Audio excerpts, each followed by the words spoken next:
Esta historia está envuelta en mito y leyenda. Cómo una tribu de nómadas fraguó el imperio más grande de América en solo 200 años.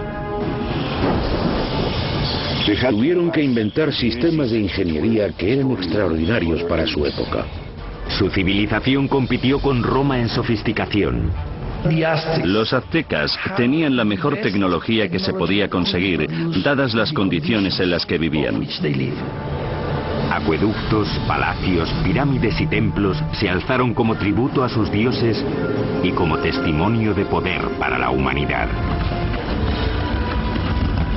El mayor logro de los aztecas fue su flamante capital, que asombró a los exploradores europeos y la llamaron la Venecia del Nuevo Mundo. La ciudad se extendió reluciendo por los canales y el lago, adornada con árboles y mansiones preciosas. Pero su sed de poder y sangre les condenó a la destrucción. Cuando por fin llegó, la aniquilación sería más rápida y completa de lo que el mundo hubiera imaginado.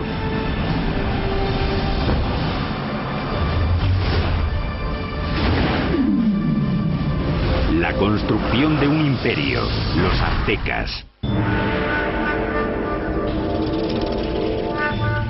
1325 después de Cristo, centro de México, cerca de la Ciudad de México actual. Una chica joven, una adolescente, celebra su inminente boda. Es la hija de un rey tribal y está a punto de unirse a una tribu nueva que ha sido invitada a su reino. La tribu es conocida ahora como los aztecas. Como parte del ritual, 5 nobles aztecas la llevan a un antiguo templo para la ceremonia. Pero cuando llegaron arriba, los nobles la apartaron del altar y la pusieron sobre una losa que había ante el templo que se usaba para los sacrificios. Le sujetaron los pies y las manos mientras el quinto hombre levantaba un cuchillo de obsidiana en el aire. Con un movimiento rápido le abrió el pecho y extrajo el corazón, que aún latía.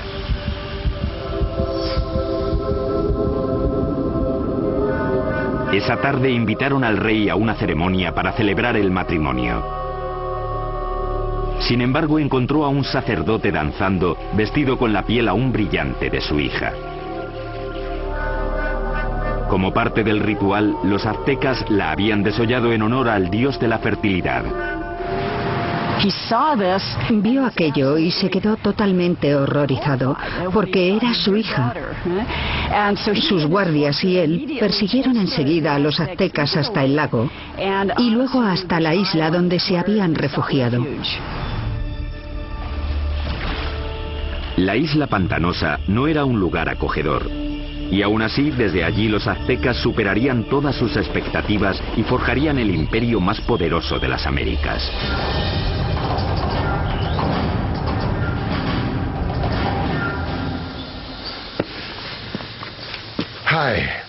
Hola, soy Peter Weller.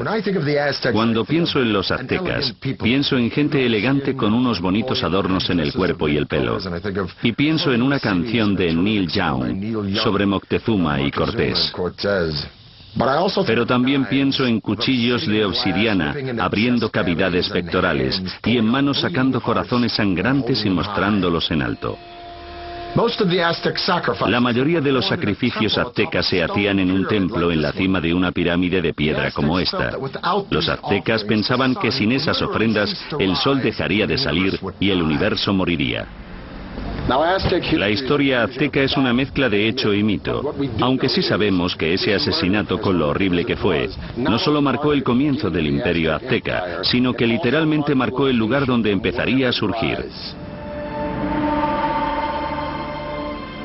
La isla a la que los aztecas fueron desterrados tras el desastroso sacrificio de la princesa estaba en el lago Texcoco, el más grande de 5 lagos interconectados que cubren un valle de 65 por 112 kilómetros. Hoy en día este valle enorme y abierto rebosa lo que es la Ciudad de México moderna, una de las ciudades más grandes del mundo. Pero hace 700 años la isla estaba tan empantanada que nadie la había reclamado. Pero mientras miraban el lago, el líder azteca Tenoch anunció a sus seguidores que había visto un águila posada en un cactus en mitad del lago, una señal de los dioses de que habían encontrado su hogar. Llamarían a su ciudad Tenochtitlán. La vida fue dura para los aztecas los primeros años de Tenochtitlán, pero tenían una visión. La visión de una ciudad poderosa modelada en una ciudad antigua y legendaria a solo 40 kilómetros de allí. Llamaron a esta ciudad Teotihuacán o Ciudad de los Dioses. Teotihuacán fue una de las ciudades más impresionantes de la Mesoamérica precolombina. Era misteriosa. Sabemos poco de ella porque no hay escritos que corroboren lo que ocurría en esa gran ciudad.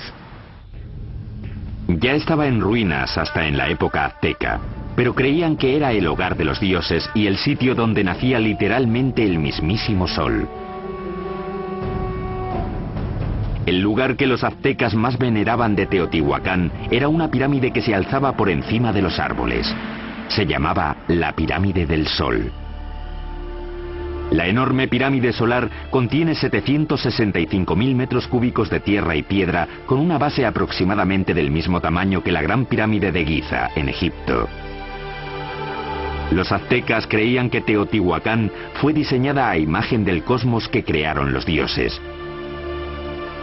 Fue esa imagen la que intentarían reproducir en la construcción de su nueva ciudad, Tenochtitlán. El que aceptó el reto fue un jefe azteca llamado Acamapixtli. En 1376 se embarcó en un plan ambicioso para hacer una ciudad muy avanzada en Tenochtitlán. Pero había un problema. Las islas pantanosas en las que se instalaron requerían mucho trabajo. Cuando empezaran a construir cualquier cosa, empezaría a hundirse. Simplemente no había cimientos sobre los que construir. La solución azteca revolucionaría la arquitectura de las Américas. Empezaron anclando bien los edificios al suelo usando un sistema de pilares de madera. Los trabajadores cortaban estacas de 10 metros de largo por unos 8 o 10 centímetros de ancho. Luego las clavaban en el suelo blando para que sirvieran de cimientos. Los pilares se rodeaban a menudo de piedra volcánica para añadir fuerza. Entonces los albañiles podían hacer muros encima de esa base sin problemas. Consiguieron pilares de madera para sostener la infraestructura, los cimientos de las pirámides. El que no se hundiera ni se inclinara me parece una proeza de la ingeniería. Tenochtitlán era una ciudad-isla, pero los lagos circundantes eran poco profundos, no más de 2 metros en la mayoría de los sitios. Aquello parecía una metrópolis gigante flotando en una charca. Originalmente la única manera de llegar a la ciudad flotante desde tierra era en barco, pero los aztecas inventaron con el tiempo una serie de pasos elevados de hasta 14 metros de ancho que conectaban la ciudad flotante con las provincias de tierra firme. Los pasos estaban sostenidos sobre pilares de madera, como los que sostenían los templos y otros edificios. Tuvieron que clavar miles de esos pilares en el lecho del lago, y eso presentaba un reto logístico que solo se podía atajar con una mano de obra fuerte y hábil y los mejores ingenieros de Mesoamérica. Para hacer un paso se ponían 2 filas de estacas. Luego se rellenaba el espacio del medio con piedras y tierra hasta que sobrepasaba el nivel del agua en varios metros. Eso permitía a la carretera soportar muchísimo peso. Estos pasos se construyeron muy rectos. Eran muy anchos, con puentes que se abrían y conectaban la ciudad por el norte, el oeste y el sur. Las carreteras permitieron a los aztecas transportar materiales más grandes y pesados para la construcción, aunque eso presentaba un reto nuevo. No existían las bestias de carga en Mesoamérica, así que los humanos lo tenían que hacer todo. No existían las carretas ni la rueda. Las cargas pequeñas se llevaban a la espalda, sujetas con una cuerda que se ajustaba a la frente. Los objetos grandes, como los bloques de piedra o las esculturas de los templos, los arrastraban con cuerdas una gran cantidad de hombres, posiblemente usando troncos como rodamientos. Cuenta la leyenda que un bloque de piedra para un templo requería la fuerza de 1000 hombres para arrastrarlo desde las montañas de tierra firme por el paso y hasta la ciudad. Los pasos también ofrecieron a los aztecas una nueva forma de introducir agua potable en Tenochtitlán. Anteriormente, los aztecas transportaban el agua en canoas desde la orilla. Pero el gran crecimiento de la población les obligó a obtener una solución más avanzada para cubrir la demanda. Querían usar el agua de los manantiales de tierra, así que querían construir un acueducto.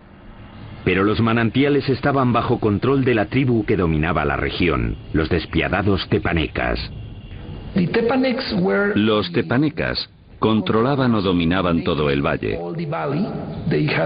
Tenían un imperio muy fuerte y eran los señores. Así que los aztecas eran sujetos tributarios de ellos. Mientras crecía la población azteca, la tensión con los tepanecas empezó a surgir. Los aztecas decidieron dar un ultimátum que podría cambiar el equilibrio de poder en la región. La gente de Tenochtitlán no solo exigían a los tepanecas que les dieran el agua, sino que exigían que ayudaran a construir el acueducto. La respuesta de los tepanecas fue rápida y brutal. El rey tepaneca Maxtla envió asesinos que mataron al jefe azteca a sangre fría. Fue la gota final. Tras décadas de dominación, los aztecas se movilizaron y se levantaron contra sus caciques despiadados. E iniciaron una serie de ambiciosos proyectos de construcción alrededor de la ciudad-isla que les valdría la reputación de mejores ingenieros de las Américas.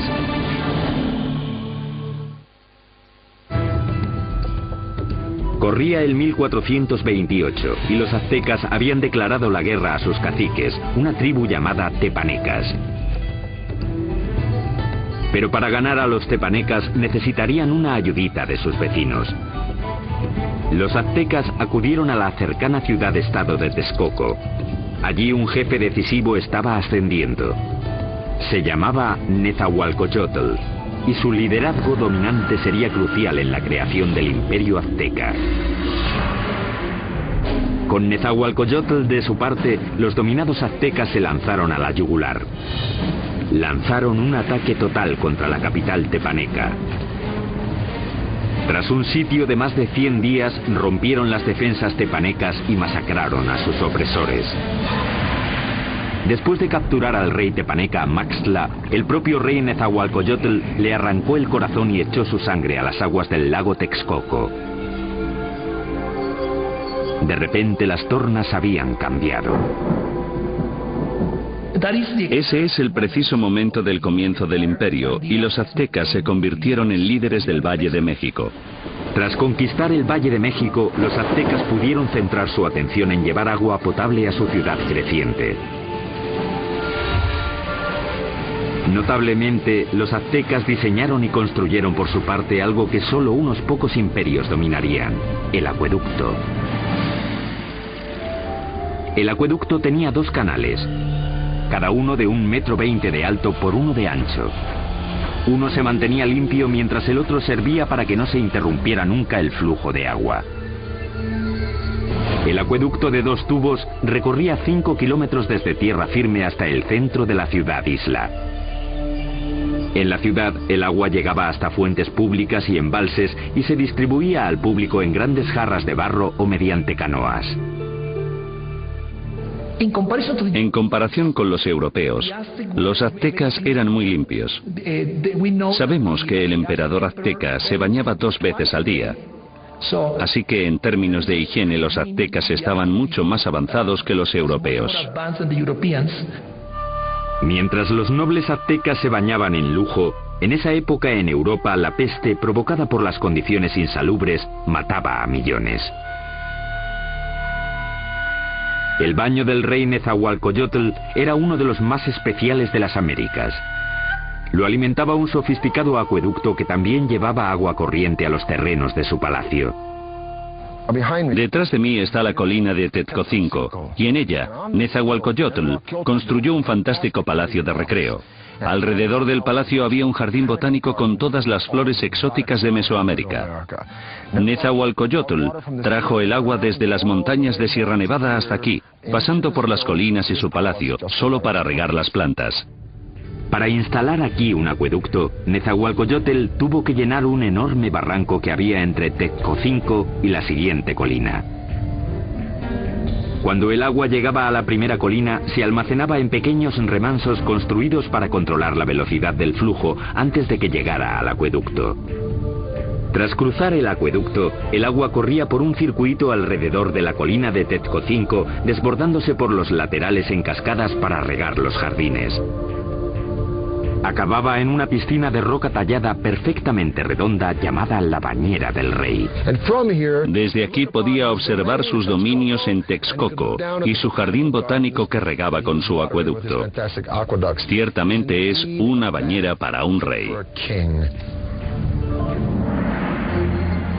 A mediados del siglo XV, mientras el imperio prosperaba, los aztecas decidieron que era hora de elegir un soberano.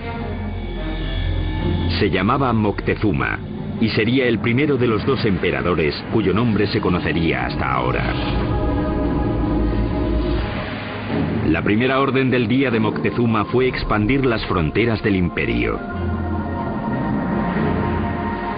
Los aztecas capturaron las ciudades-estado que había al sur, hacia el valle de Oaxaca, al oeste hasta el Pacífico y al este hasta el Golfo de México.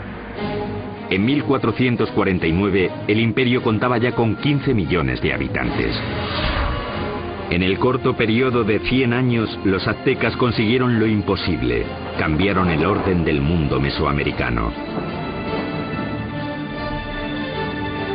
Pero al tiempo que los aztecas dominaban militarmente, su ciudad-isla era vulnerable a otro tipo de enemigo. Como Nueva Orleans, Tenochtitlán luchaba constantemente con el agua. Y uno de los primeros proyectos de Moctezuma fue proteger la ciudad de las inundaciones. Esto es lo que queda del lago Xochimilco, en la parte sur de Ciudad de México, de los tiempos aztecas de la ciudad de Tenochtitlán. Este lago, como los otros 4 que rodeaban a los aztecas, se alimentaba de manantiales, así que no había ríos o riachuelos por los que drenarse, y si llovía lo suficiente, el nivel del agua subía y se desbordaba por la tierra y la ciudad. Eso fue exactamente lo que pasó a mediados del siglo XV, cuando una inundación de proporciones catastróficas barrió Tenochtitlán. La ciudad que comandaba el imperio quedó casi destruida, y la civilización azteca tuvo que depender una vez más de la genialidad de sus ingenieros y de uno en particular. Moctezuma apeló a la ayuda de su antiguo aliado Nezahualcóyotl para proteger la ciudad que estaba reconstruyendo en el lago. Nezahualcóyotl diseñó algo que le convertiría en el mejor ingeniero del continente. Su plan era crear una zona de seguridad alrededor de la ciudad con un enorme dique que protegería Tenochtitlán y a sus habitantes. Fue diseñado para ser mayor que ninguna otra obra que hubiera en las Américas en ese momento, con una longitud de 16 kilómetros al este de la ciudad desde el extremo sur del lago y hasta el norte. Los muros fueron un trabajo de cestería, hechos de palos, juncos, piedras y tierra.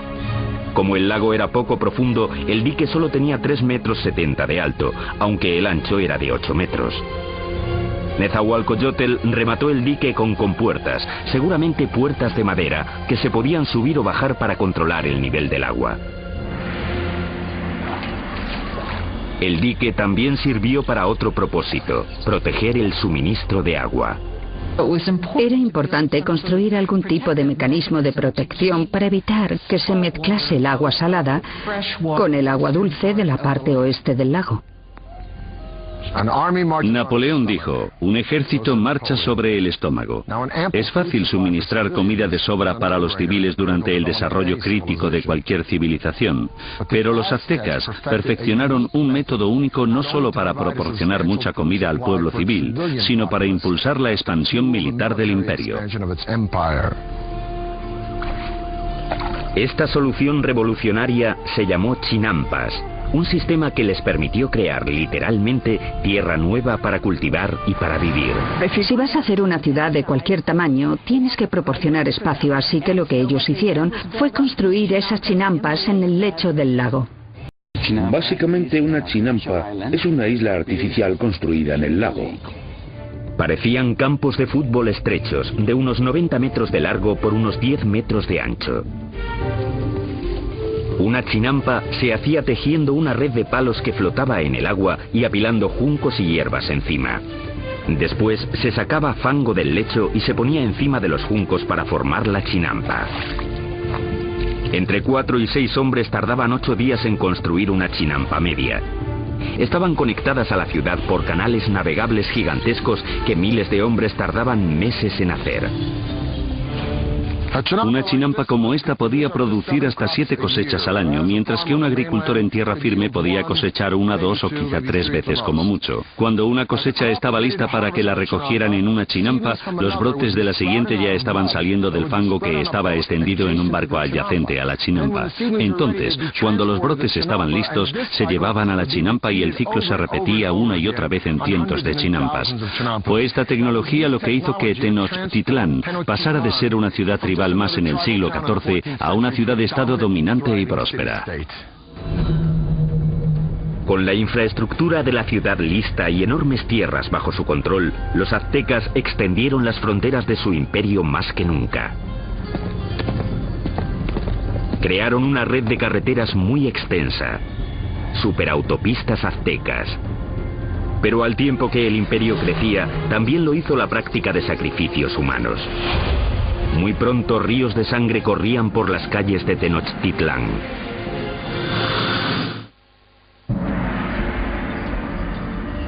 Hoy, Tenochtitlán, la capital del imperio azteca, ha desaparecido, enterrada bajo la actual Ciudad de México. Pero hace 700 años era una capital brillante en ascenso, construida por ingenieros avanzados y liderada por emperadores exuberantes. A finales del siglo XV, la demografía azteca había explotado. Su siguiente gran emperador lanzaría una serie de conquistas que competirían con cualquiera de la historia. Se llamaba Ahuizotl y demostraría que era incluso mejor guerrero que su abuelo, Moctezuma. Para el año 1502, Ahuizotl había conquistado territorios desde la costa pacífica de México y había conseguido que el imperio llegara muy al sur, a Guatemala. Su reinado fue como una edad de oro. Él fue el rey que abrió las rutas de transporte a las zonas costeras y las tierras bajas donde los aztecas tenían sus mayores lujos. Todas las plumas brillantes, el oro, las piedras preciosas que los nobles y soberanos lucían como parte de su estatus, venían de allí. Para transportar riquezas al corazón del imperio, los aztecas construyeron una red de superautopistas que cruzaban México central. Corredores de relevo se apostaban cada 8 kilómetros para crear una especie de UPS antigua. Se podían enviar mensajes o bienes desde la costa del Golfo hasta Tenochtitlán, a 320 kilómetros en solo 24 horas, más rápido que el servicio postal actual. Con el imperio en su esplendor, los aztecas de Ahuizotl se embarcaron en el mayor proyecto de construcción, una enorme pirámide en el mismo centro de Tenochtitlán, el símbolo del poder absoluto. Se la llamó Templo Mayor. La base de la pirámide tenía 75 metros de fondo por 100 metros de ancho y se elevaba a una altura de 15 pisos. Había al menos 117 escalones en 2 escaleras que subían 60 metros y que llevaban a 2 templos en honor a los dioses de la lluvia y de la guerra. El templo se reconstruyó en el mismo lugar 7 veces, comenzando en 1325 con la fundación de la ciudad. La pirámide crecía al tiempo que lo hacía el imperio. Cada piso simplemente se añadía encima del piso anterior. El templo mayor se construyó principalmente con una piedra llamada tezontle, que es volcánica y pesa muy poco. Eso evitaba que el templo se hundiera. Para los suelos y paredes, los aztecas aplicaron un revoque de cal, que era una especie de cemento. Algunos ejemplos encontrados hoy son tan duros como el cemento moderno, incluso después de 500 años. Los albañiles aztecas trabajaron durante décadas para completar su monumento a los dioses. El templo estuvo enterrado hasta 1978, cuando la compañía eléctrica cavó una zanja y descubrió accidentalmente una enorme piedra tallada y las ruinas del templo con ella. El disco tiene 3,5 metros de diámetro, pesa 20 toneladas y representa el cuerpo desmembrado de la diosa Coyolxauhqui.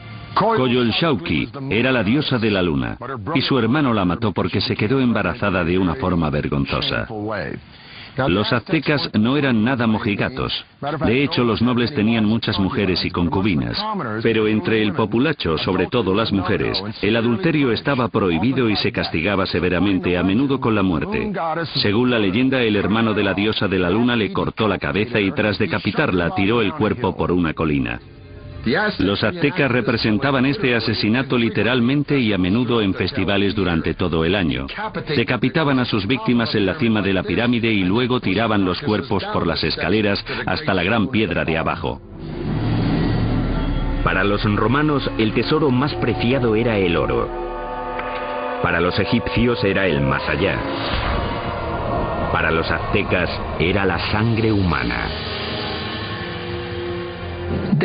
Creían que tenía que haber reciprocidad con los dioses, así que tenían que agradecer a los dioses dándoles lo más preciado que tenían, que era la sangre humana. Los aztecas la llamaban agua preciosa, y creían que si los dioses no la recibían en grandes cantidades, el mundo acabaría en apocalipsis. Adornar los muros interiores de los templos con sangre humana fresca era práctica común. Y el olor tenía que ser horrible. Para dedicar su expansión del gran templo, el emperador Azuitzotl hizo un sacrificio en masa. Las cabezas de las víctimas se expusieron con orgullo en estantes alrededor del templo. Según las crónicas, dicen que sacrificaron a 20.000 personas. Desde un punto de vista práctico y desde un punto de vista científico, parece imposible.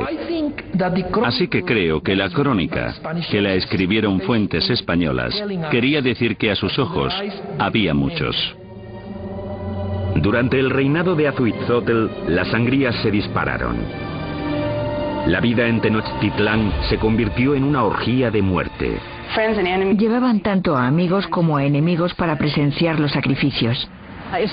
Siempre eran sacrificios rituales, siempre son eventos, pero también eran declaraciones políticas, una forma de intimidación. En el momento de la muerte de Azuitzotl, los aztecas habían institucionalizado los sacrificios y habían convertido los asesinatos en el campo de batalla en un arte. Eran los guerreros más feroces de América, una élite que tendría un espectacular templo dedicado. Pero ni siquiera ellos estaban preparados para la guerra de los mundos que les iba a caer encima.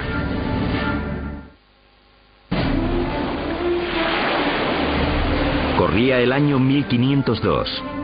Azuitzotl, emperador de los aztecas, muere. Moctezuma II, un ex sacerdote de 34 años, sube al poder.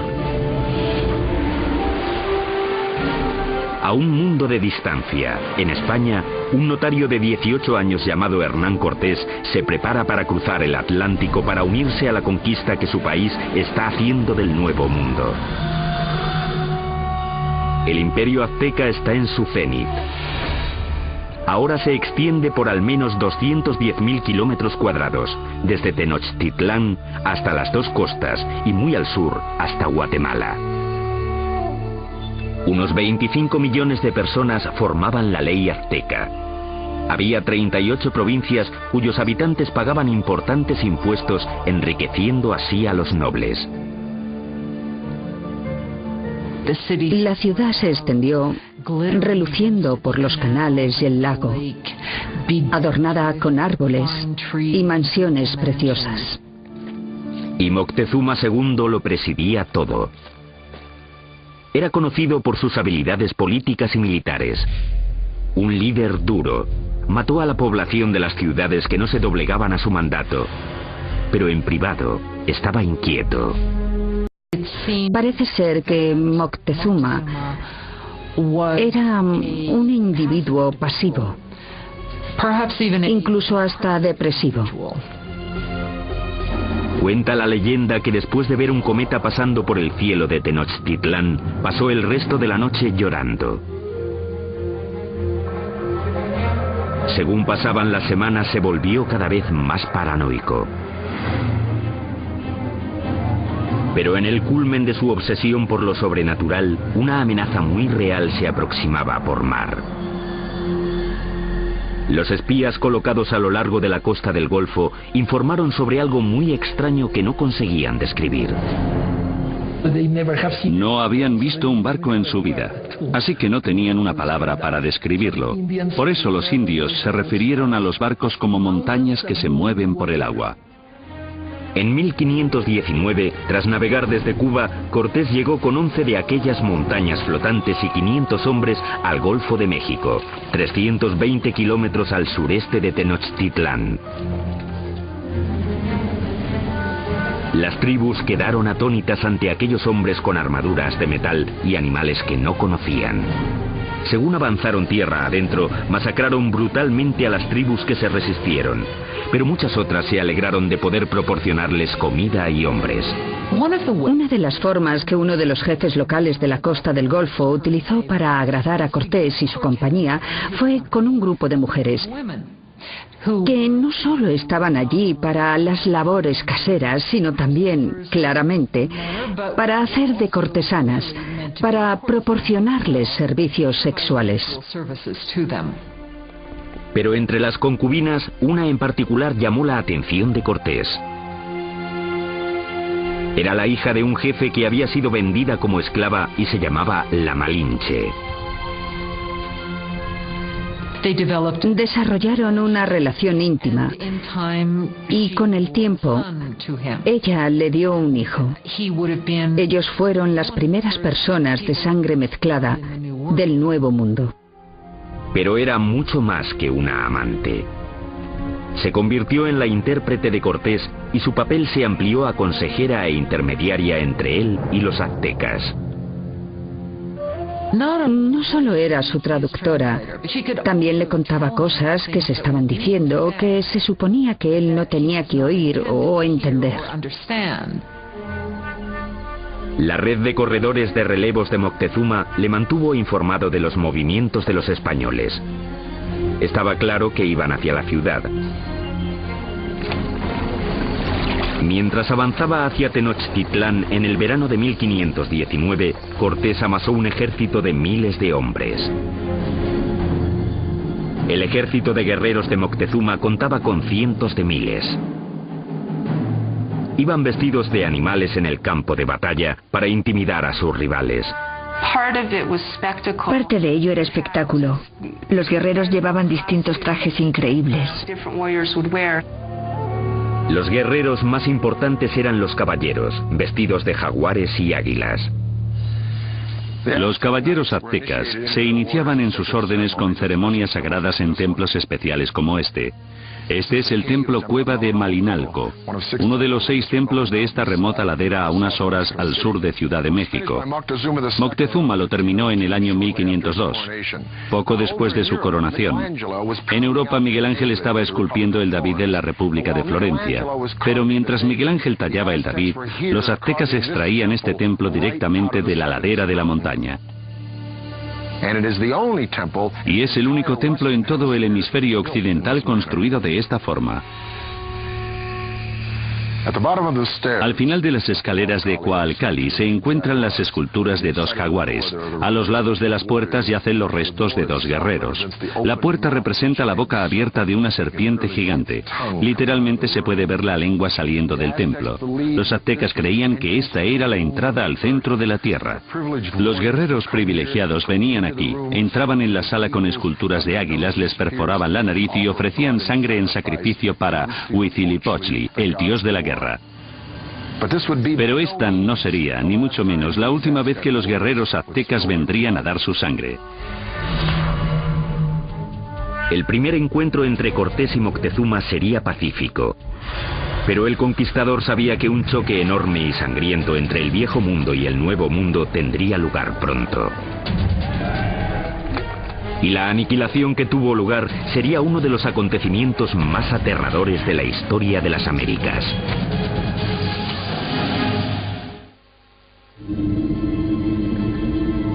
Otoño de 1519. El conquistador español Hernán Cortés ha llegado por fin a la brillante capital azteca de la que tanto ha oído hablar, Tenochtitlán. Cuando los españoles vieron por primera vez Tenochtitlán, debieron pensar que era una visión, que estaban entrando en alguna especie de sueño. Una enorme fuerza de guerreros nativos aliados contra los aztecas le acompaña mientras avanza por el paso principal hacia la ciudad. El encuentro entre Cortés y Moctezuma en el paso hacia Tenochtitlán tuvo que ser uno de los acontecimientos más impresionantes de la historia del mundo. Fue un encuentro entre dos mundos distintos. Cortés le ofreció la mano, pero en cuanto lo hizo, los nobles que atendían a Moctezuma le empujaron diciendo: no, no, no, es una indignidad total. Nadie toca a Moctezuma, el gran señor de la tierra. El encuentro de los dos mundos fue pacífico, pero lleno de tensión. Moctezuma en ese momento ya se había vuelto impulsivo y propenso a las crisis de histeria. Así que el encuentro fue para calcular las fuerzas. Aunque los aztecas tenían un sistema diplomático y guerrero mucho más inocente comparado con el sistema tan taimado y ladino de los europeos. Moctezuma invitó a los españoles a quedarse en uno de sus palacios. Resultó ser un error catastrófico. Cuando los españoles entraron en la ciudad, quedaron tan impresionados que les pareció un sueño. En el centro de la ciudad se alzaba el colosal palacio del emperador. El palacio de Moctezuma II era un gigantesco complejo que se extendía por las 3 hectáreas contiguas al gran templo. Uno de los españoles se dio cuenta de que todos los días se reunían 600 nobles en el palacio de Moctezuma para oír las palabras del emperador. Moctezuma recibió a los españoles en una gran cámara de recepciones que había en la entrada, diseñada para que el emperador pareciera omnipotente. Pero el palacio de Moctezuma sería el último que construirían los aztecas. Cuando no llevaban ni una semana de visita, los españoles fueron a la yugular y secuestraron a Moctezuma. Fue un movimiento atrevido, pero compensó. El imperio parecía suyo. Aunque Moctezuma seguía siendo el líder oficial de la ciudad, durante un tiempo no fue más que el portavoz de Cortés. Durante 6 meses, la tensión dentro de los muros de Tenochtitlán se calmó. Entonces, en la primavera de 1520, todo cambió. Una mañana, unos soldados españoles interrumpieron un sacrificio sagrado y mataron a los participantes. El acto desencadenó un alzamiento. Para los aztecas, los españoles habían cometido un sacrilegio inefable.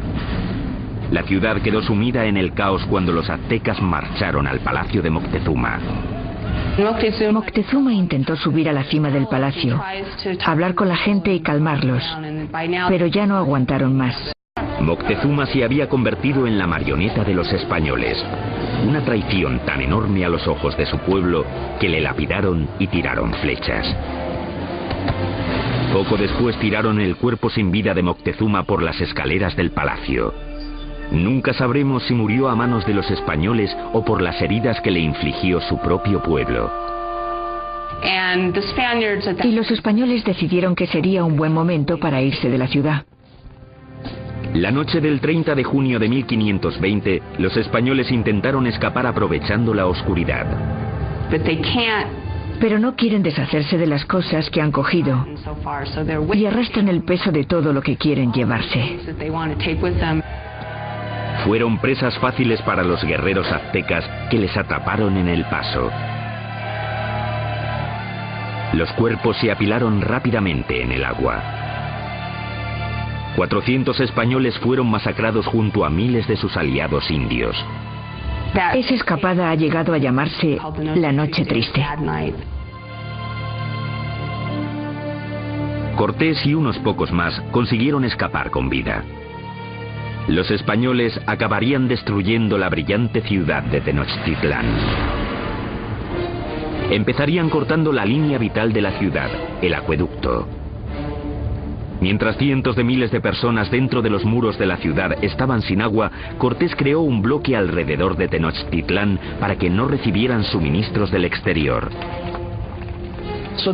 Así que la idea del bloqueo era hacer que se rindiera la ciudad por hambre. Pero los aztecas tenían muchísima resistencia y no sería fácil vencerlos. Y lo que decidieron hacer fue lanzar un ataque por tierra y por mar. Durante siglos, el lago que rodeaba Tenochtitlán había constituido una barrera contra los invasores, pero Cortés encontraría una forma de evitarla. Hizo que miles de sus aliados indios transportaran los barcos en piezas atravesando las montañas para montarlas y lanzarlas al lago. Mayo de 1521. Cortés lanza su gigantesco ejército en un ataque final y decisivo contra Tenochtitlán. 600 españoles, incluyendo 100 caballeros y hasta 50.000 aliados indios, se enfrentaron a los defensores aztecas de la ciudad sobre los pasos.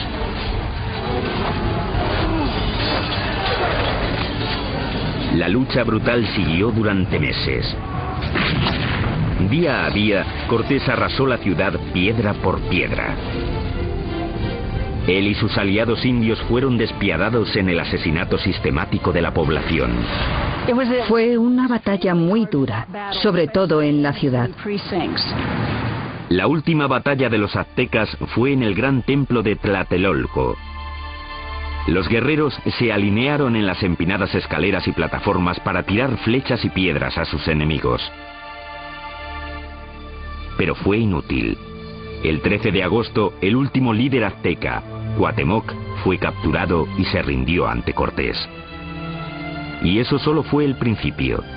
20 millones morirían de las enfermedades traídas por los españoles. A finales del siglo XVI se calcula que se había reducido la población nativa en cerca de un 90%. La Ciudad de México moderna se ha construido sobre las ruinas de la una vez majestuosa ciudad de Tenochtitlán. Los españoles la arrasaron durante la construcción de su propia ciudad colonial y hasta usaron piedras del gran templo para hacer la catedral que aún se alza al lado de las ruinas del templo. El imperio azteca se esfumó y con él un legado de increíbles logros de la ingeniería. Ha quedado claro, por sus sofisticados sistemas de urbanismo, agricultura y suministro de agua, que los aztecas se alzaron entre los grandes imperios más avanzados del mundo.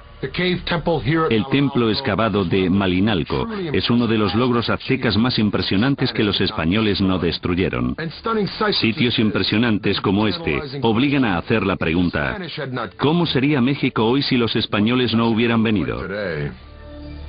Soy Peter Weller para el canal Historia. Su hogar. Llamarían a su ciudad Tenochtitlán. La vida fue dura para los aztecas los primeros años de Tenochtitlán, pero tenían una visión.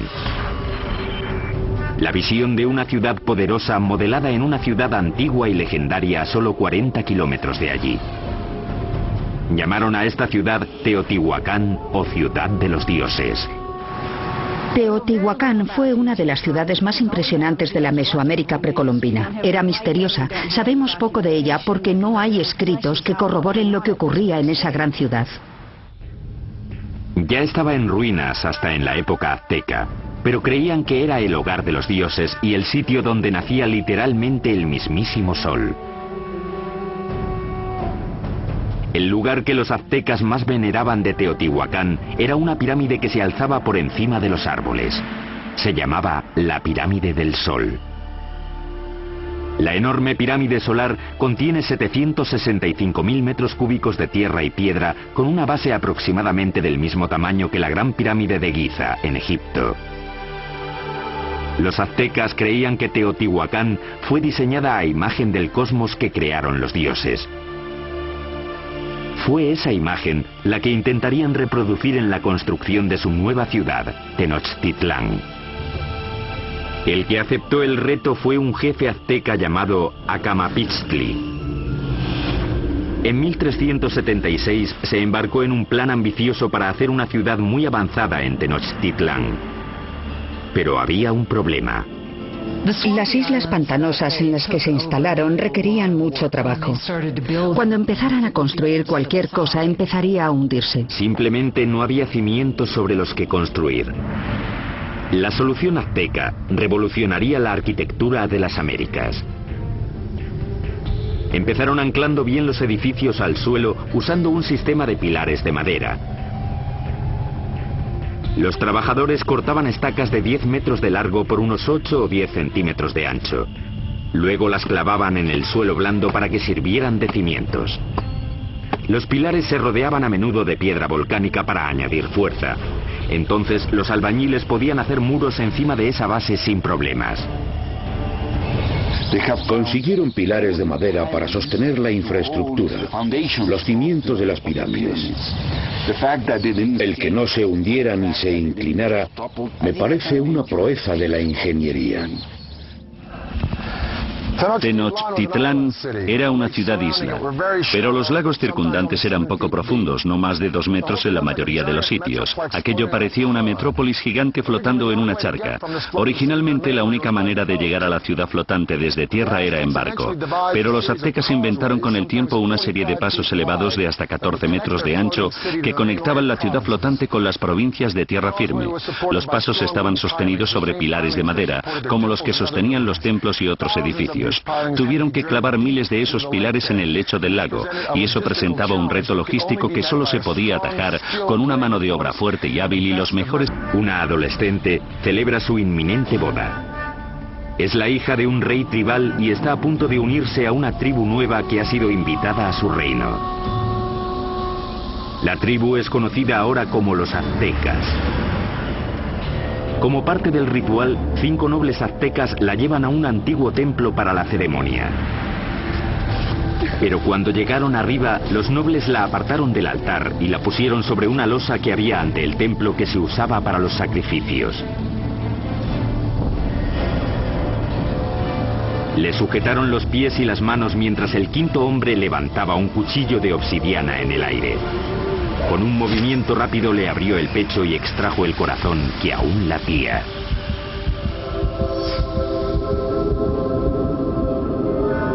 Esa tarde invitaron al rey a una ceremonia para celebrar el matrimonio. Sin embargo, encontró a un sacerdote danzando, vestido con la piel aún brillante de su hija. Como parte del ritual, los aztecas la habían desollado en honor al dios de la fertilidad. Vio aquello y se quedó totalmente horrorizado, porque era su hija. Sus guardias y él persiguieron enseguida a los aztecas hasta el lago y luego hasta la isla donde se habían refugiado. La isla pantanosa no era un lugar acogedor. Y aún así, desde allí los aztecas superarían todas sus expectativas y forjarían el imperio más poderoso de las Américas.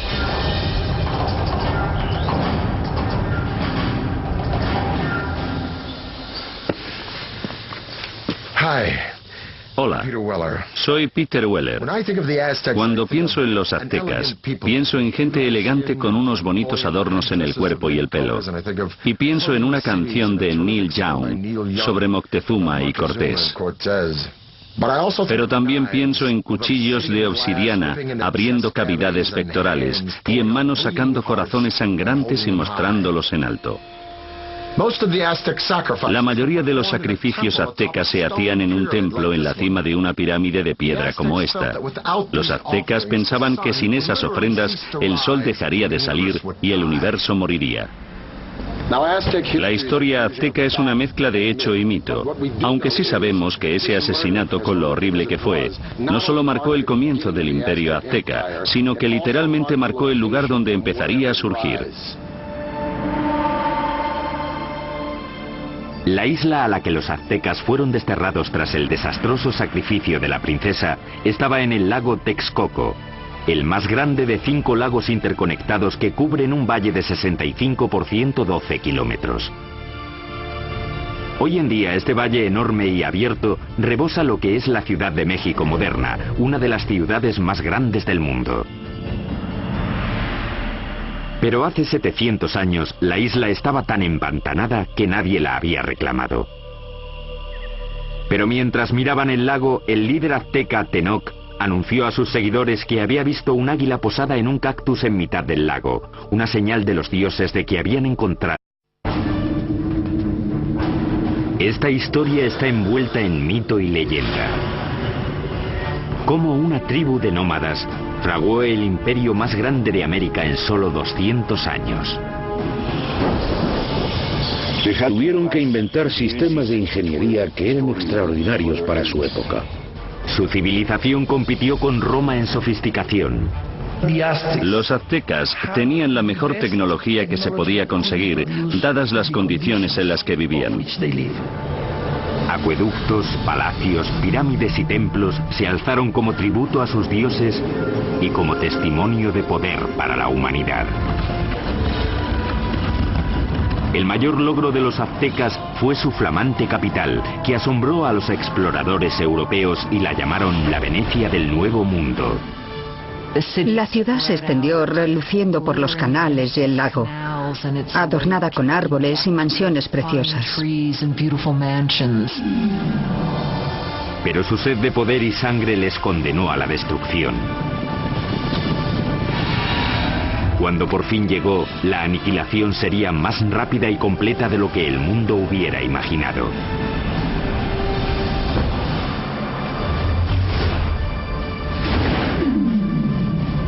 La construcción de un imperio, los aztecas.